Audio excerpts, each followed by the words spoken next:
Bonjour, bonsoir à tous les citoyens de mon continent africain.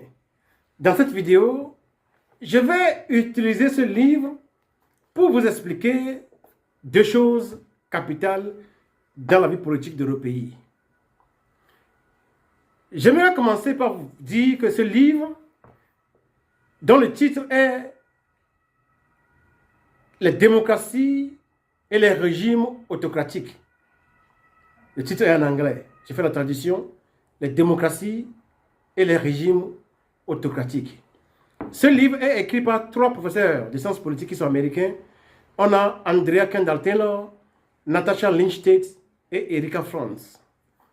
À la page 144 du livre, il est écrit que les recherches en sciences politiques ont identifié un certain nombre de facteurs qui augmentent les chances de coup d'État dans un pays. Dans ces facteurs qui sont identifiés, il existe trois qui sont les plus récurrents dans la matière. Premier facteur le plus récurrent qui conduit à un coup d'État, c'est les conditions économiques. Quand les conditions économiques d'un pays sont catastrophiques, arrive un moment où les militaires se lèvent pour prendre le pouvoir. C'est ce que disent ces professeurs dans ce livre. Deuxième facteur, s'il existe une crise politique interminable dans un pays, arrive un moment où les militaires se lèvent pour mettre fin au régime qui dirige le pays. Troisième facteur, quand il y a des griefs des officiers militaires contre l'autocrate qui dirige le pays, arrive un moment où les militaires se lèvent et tapent tout. Trois des facteurs les plus récurrents qui conduisent à un coup d'État dans un pays sont les conditions économiques quand elles sont désastreuses, les crises politiques quand elles sont interminables et les griefs des officiers militaires.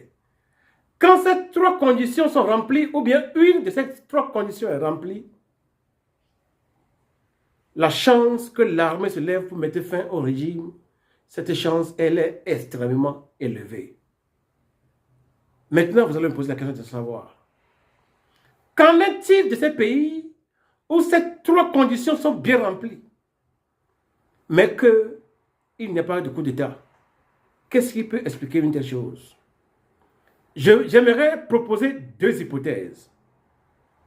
Première hypothèse, quand ces trois conditions qui conduisent au coup d'État, selon les sciences politiques, sont remplies, mais que le coup d'État ne vient pas, première hypothèse, c'est que dans ce pays, il n'y a pas d'armée.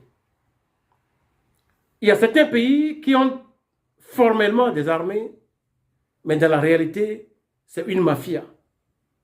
Quand vous avez une mafia qui sert d'armée, le coup d'État sera difficile à organiser. Deuxième hypothèse, quand vous avez une armée qui est inconsciente, les trois conditions peuvent être remplies sans que le coup d'État n'arrive jamais. Donc, je vais récapituler. Les recherches en sciences politiques ont identifié plusieurs facteurs qui conduisent au coup d'État. Selon Andrea Kendall Taylor, Natasha Lynch Tate et Erika Franz. Il existe parmi ces facteurs trois qui sont les plus récurrents. 1. Quand les conditions économiques sont désastreuses. 2. Quand il existe une crise politique qui dure et qui ne finit jamais. 3. Quand il y a des griefs des officiers militaires contre l'autocrate, le dictateur, il y a un coup d'État. Maintenant, si vous avez un pays dans lequel ces trois conditions sont remplies, sans que le coup d'État n'arrive, alors il faut se poser des questions. Qu'est-ce qui empêche les militaires d'opérer le coup d'État? Deux hypothèses peuvent être formulées. Première hypothèse, c'est que ce pays n'a pas d'armée. À la place, en lieu et place de l'armée, le pays en question n'a pas d'armée, mais une mafia.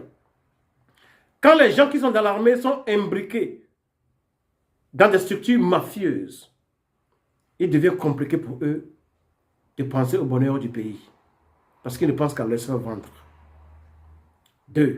Deuxième hypothèse, quand vous avez des militaires qui sont inconscients, qui ne prennent pas conscience de leur devoir, qui ne prennent pas conscience qu'ils ont prêté serment pour servir une nation et non un individu, vous allez voir que les trois conditions peuvent être remplies sans que le coup d'État n'arrive. Voilà ce que j'aimerais expliquer dans cette vidéo et je pense que chacun a compris. Voilà la réalité vue des yeux des sciences politiques. Je vous remercie.